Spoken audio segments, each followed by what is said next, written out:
The social network known as Parler or Parler was recently flooded with a bunch of angry comments from its users after it came out that the so-called free speech platform was actually collaborating with the FBI. Now, this has happened in the weeks leading up to the Capitol riot on January 6th. Now, hundreds of users responded to a post published by the official Parler account on Thursday that called for an investigation into big tech collusion that it alleged took place just as Parler began to pose a credible threat to Facebook and Twitter. So okay, they're saying, oh man, I can't believe Facebook and Twitter would collude to stop and silence Parler. We are the free speech platform. Also, by the way, we also collaborated with the FBI. But, you know, big tech collusion, terrible stuff going on here, okay? They admitted in the article. Like, yeah, you know, of course we told the FBI. Now, the post linked to an article by the Wall Street Journal detailing how Parler made more than 50 referrals to the FBI ahead of the violent siege, which is, of course, what they're supposed to do. Now, I don't have a problem with this. Yeah, of course, they should be able to do. They should be doing that. But the thing is that Parler users were not happy about this. Not happy at all. Now, one user wrote, to confirm, you are calling for an investigation into big tech collusion while you are colluding with the FBI against your own platform members? How dare you? You know, to be fair, some of their members, they did crime. They planned on doing crime, and they did crime. And turns out it's not exactly free speech if you do crime. If you try to, you know, do conspiracy and all of that. And look, let me get into where the law is on this issue. In Brandenburg versus Ohio, seditious speech, including speech that constitutes an incitement to violence, is protected by the First Amendment. So, I mean, technically, some of the stuff that Parler said, that people said on Parler, isn't exactly against the law, but at the same time, it worried some people who were heading up Parler and decided to refer them to the FBI, maybe to keep a watch on them. Okay. Now, of course, there is a caveat to this as well. Brandenburg also said that it is protected by the First Amendment, so long as it does not indicate an imminent threat. Now, lots of people making these posts about invading the Capitol on January 6th. I mean, you know, weeks leading up to the Capitol riot. I mean, that could be, you know, considered to be an imminent threat, possibly.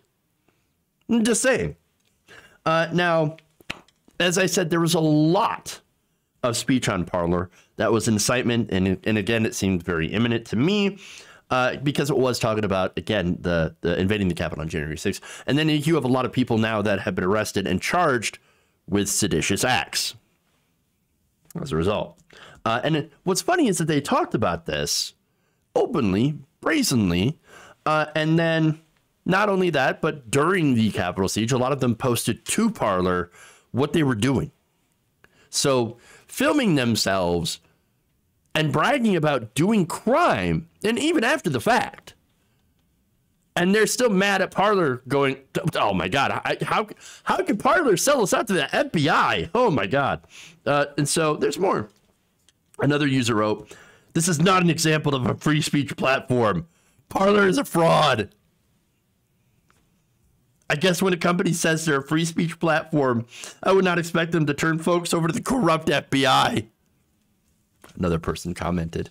Okay, the corrupt FBI. All right. So now look, notice how now conservatives hate law enforcement.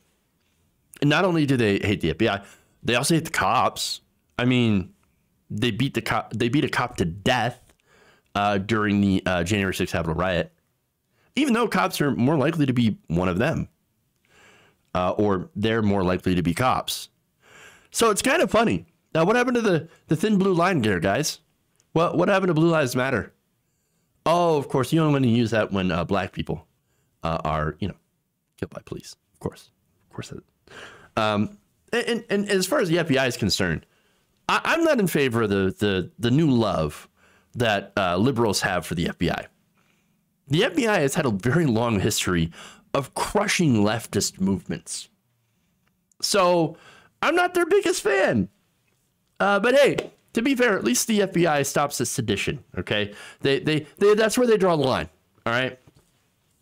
One person says, how is this supposed to make us want to stay on Parler when you violated people's right to free speech?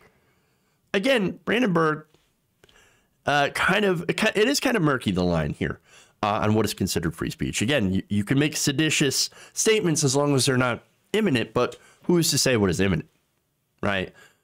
So interesting. A third Parler user said, so you're saying you ratted on a bunch of us. This did not go the way that they planned. One person asked how they delete their account. Another said dropping Parler as soon as President Trump starts his new platform. Y'all are done in my book.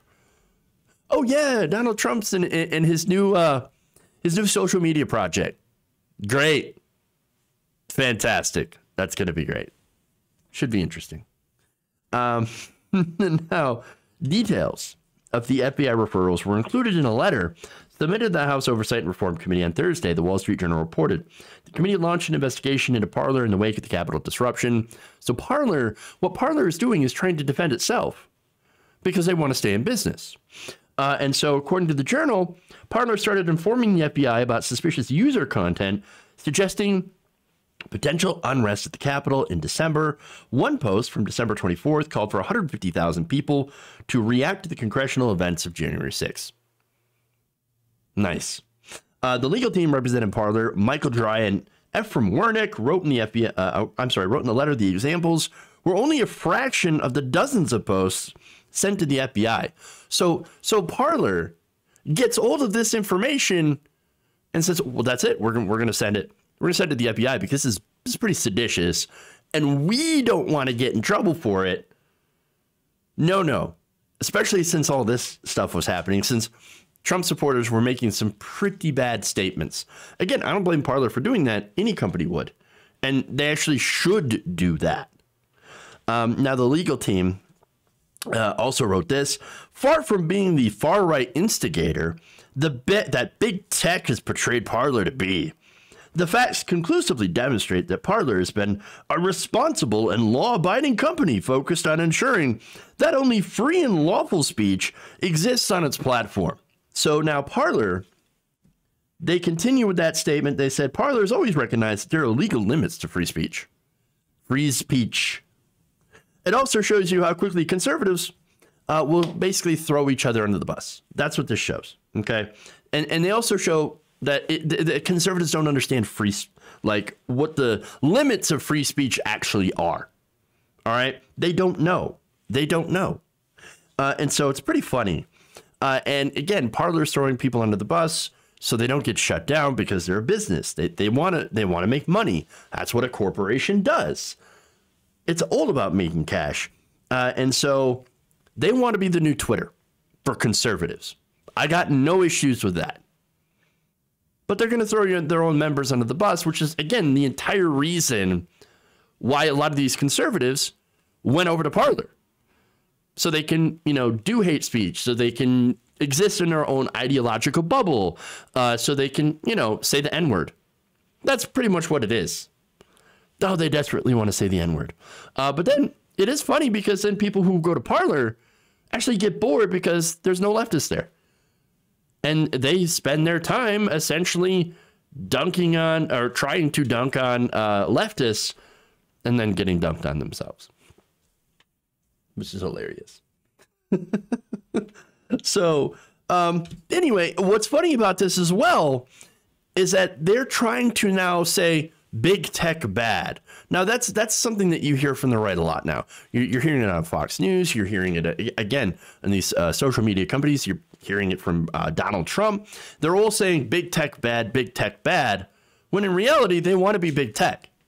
They want to have the power, which, again, is ironic because Facebook is dominated by conservatives. Some of the biggest pages on Facebook are run by conservative companies.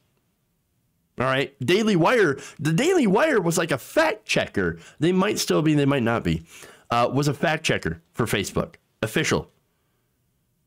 Come on, Mark Zuckerberg met with Trump many times during his presidency. They have been, trying to bend over backwards in order to have conservatives stop saying that, oh, Facebook has an anti-conservative bias. They don't. They actually have an anti-leftist bias. But not only that, YouTube dominated by conservatives. You had, just up until recently, Steven Crowder. Steven Crowder just got suspended off of YouTube. So that's pretty interesting. But then, of course, you got Ben Shapiro. You've got, Tim Pool. All of those people together have tens of millions of subs. I think they've got millions of subs. That's for sure. And so they've got, all of this stuff, even though the content literally makes people dumber. And just, again, recently, after years of domination on these platforms, some of the worst people have been deplatformed. Again, Steven Crowder is not, he's been suspended, not for years and years of, saying like heinous things about black people, trans people, blatant racism, homophobia, et cetera, transphobia, phobia. No, he was suspended for election disinformation, just to show you, what they actually believe in. And so some of them have been deplatformed, some of the worst people. Interestingly enough, it does happen to lefties as well. The serfs, for example, the serfs, they've gotten banned several times. Their channel taken down, and then they had to appeal to get it back up. Why? Because it's not like the serfs were doing hateful content. No, all they were doing was covering right-wingers when they say hateful things. And those same right-wing channels still stay up. So it's ridiculous. It's absolutely ridiculous. But again, the main point here is that conservatives, they're going to continue to cry about big tech and censorship when it's very clear that they don't understand what free speech actually means. And they're hilariously turning on their own safe spaces like Parler for not letting them be total and complete pieces of shit. Yeah, Crowder's channel is still up, but he is preventing from uploading new videos for now. So it's not like they completely removed his channel. Yeah, YouTube had no problem with his racism and homophobia. Thank you, by the way, for the hype train. That's awesome. I have got a lot of people to thank once when I get done with this next story. If you enjoyed this video, please give us a like and share with your friends. You can subscribe and help out the channel by becoming a patron. It's patreon.com/Jeff Waldorf, or you can become a channel member as well by hitting the join button below.